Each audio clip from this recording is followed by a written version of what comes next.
I used to believe that respect was a simple thing, something you earned through honesty, hard work, and consistency, something that flowed naturally between people who valued integrity. But to my boss, respect was never a virtue. It was a weapon, sharp, deliberate, and always pointed toward those he thought were weaker than him. From the very first day I joined that office, he treated me like an easily replaceable cog, someone who could be dismissed, humiliated, or blamed without hesitation.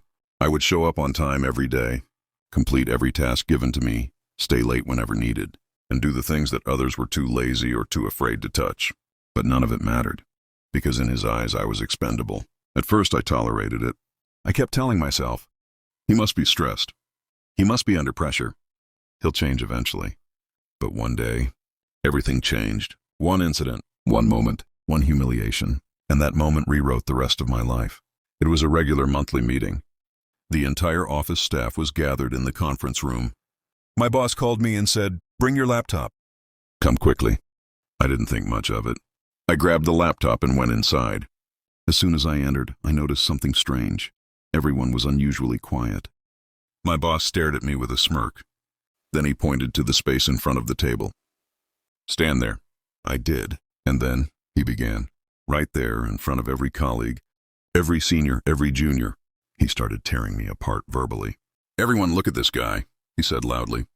"He's been here 3 years and still doesn't know basic professionalism." My entire body froze. My throat felt dry. My hands were numb. People stared at me with expressions that cut deeper than knives. Some pitied me, some judged me, and some simply enjoyed the show. I swallowed hard and asked softly, "Sir, what did I do?" He gave a laugh, a cold, mocking laugh that still echoes in my mind. "What did you do?" "You sent an email with a misspelled name. Do you realize how embarrassing that is for the company? You're a walking disaster." A spelling mistake. One tiny, meaningless spelling mistake. But he used it as an excuse to destroy my dignity publicly. I tried explaining. "Sir, it was probably autocorrect. I can fix—" "Shut up," he snapped. "You always have excuses. You can't do a single thing right." I felt my ears burning, my face turning hot, my heart pounding so loudly I could hear it echo in my skull. But I stayed quiet, because at that moment, I wasn't thinking about pride. I was thinking about survival. I needed that job. My family depended on it. The meeting ended, but something inside me didn't remain the same. Something broke. I went home that night and sat alone in the dark. The humiliation kept replaying in my mind. Every word, every stare, every insult. And then one question rose inside me. How long? How long would I allow myself to be treated like this? How long would I let someone crush my dignity? How long would I let fear chain me down? That night I made a decision. If my boss believed I was weak, then I would make him choke on his own belief. Not with anger, not with rage, but with results. I decided to become everything he was afraid of. The next morning, I walked into the office with calm confidence. My boss smirked at me as if expecting me to break. But I didn't give him the satisfaction. That day, I started my silent revenge. I didn't argue. I didn't talk back. I didn't show any negative emotion. I simply got better, day by day, step by step.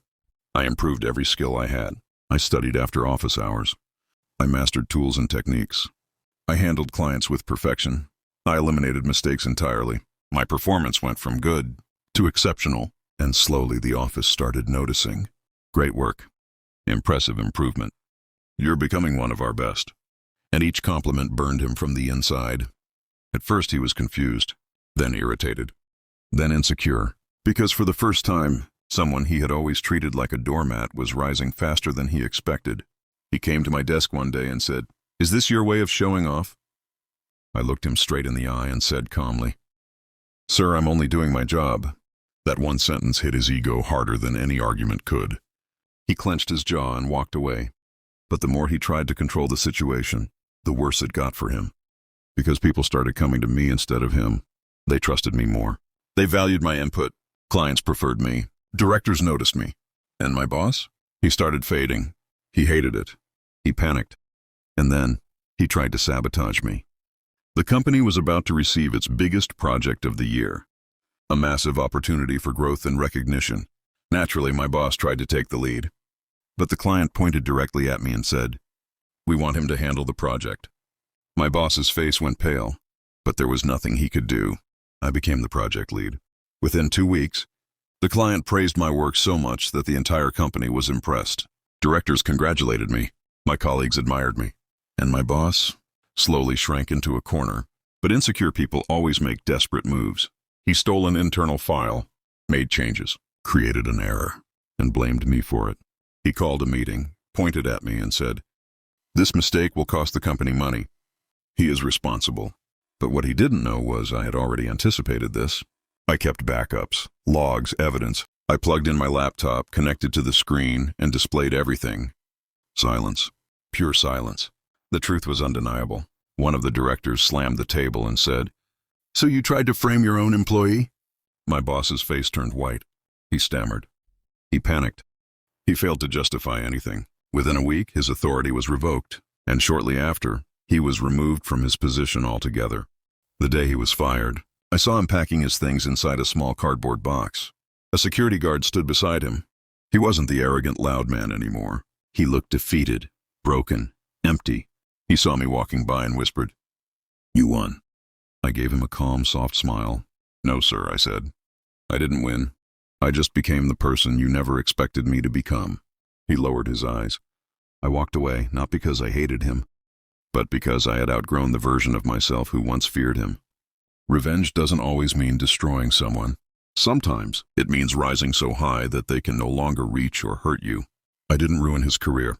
I didn't destroy his life. I didn't seek revenge with plots or manipulation. I simply became better, so much better, that the man who once tried to humiliate me became insignificant.